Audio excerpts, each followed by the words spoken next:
So I went to make a transaction here at the Bank of America ATM, and I never noticed this before.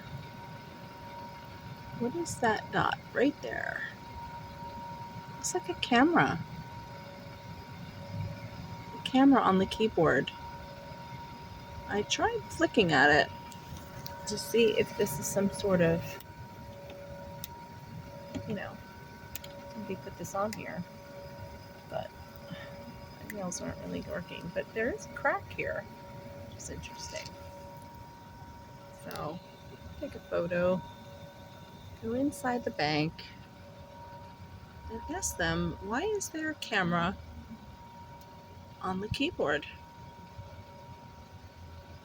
Be careful out there, everybody.